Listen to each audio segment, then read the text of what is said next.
Hi, and welcome to Section 6, Advanced Topics. In the previous section, we learned how to create a functional app. In this section, we will learn about some advanced topics such as caching data for offline processing, how to make the request on demand based on the number of cells shown in the table view. We will also learn how to integrate error handling in our requests, see about the new release of Swift open source, and the new package manager. Finally, we will see what will be the next steps in the learning process. Now, we move on to the first video of this section that deals with the cache process. In this video, we're going to take a look at what's a cache, the different types of cache we can make, how we will be caching the images in memory, and some of the most used open source libraries to make cache in Swift. Sometimes we face problems like continuously accessing the same set of elements for some unknown reason. Let's say making a networking request to some URLs in our app. This can be expensive.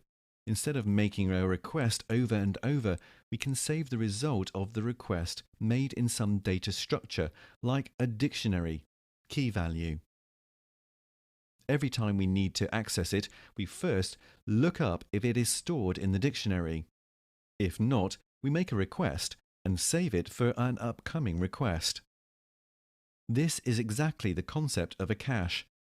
It's not more than any mechanism used in programming to store information, but we know that it is possible to use for future requests. The cache mechanism improves responsiveness and speed in an app. Of course, we cannot save every data we request. If not saved, our memory exploits. Because of this, there exists several release policies to handle it. For example, keep only a certain size of elements, and when its limit is reached, remove the first element that enters, because supposedly it was older in the cache. We can refer to more policies here. We have already been a witness of caching process in our app. We used Alamo Fire Image to add the functionality of downloading images from API. But Alamo Fire Image keeps a cache for every image we request, automatically for us. In this way, every time we request a picture, it first checks if it was stored in memory before, and if not, it makes the request.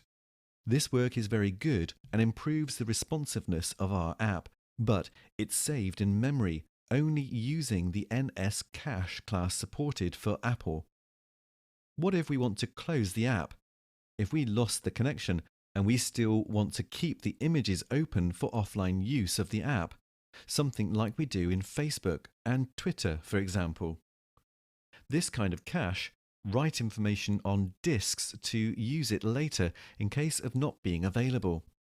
In our app, this behavior is not implemented, but we take a tour over the most used open source libraries we can use to achieve this behavior. Let's start mentioning these 4 excellent open source libraries to handle caching in memory and disk. HanexSwift is one of the popular libraries among them. It handles caching in disk and in memory for images, JSON and data, and have its own handlers for making network requests. Nuke is another excellent library that supports both on-disk and in-memory caching and integration with Alamo Fire, but its only support is processing images. Kingfisher 2 supports both memory and disk caching, and its only support is caching images. And finally, another interesting library is Awesome Cache. It has its handle on disk cache using NS Cache and supports almost every data. In this video, we learned about the caching mechanism and some interesting libraries in Swift to achieve it. In the next video, we will learn how to process the only requests on demand in our app.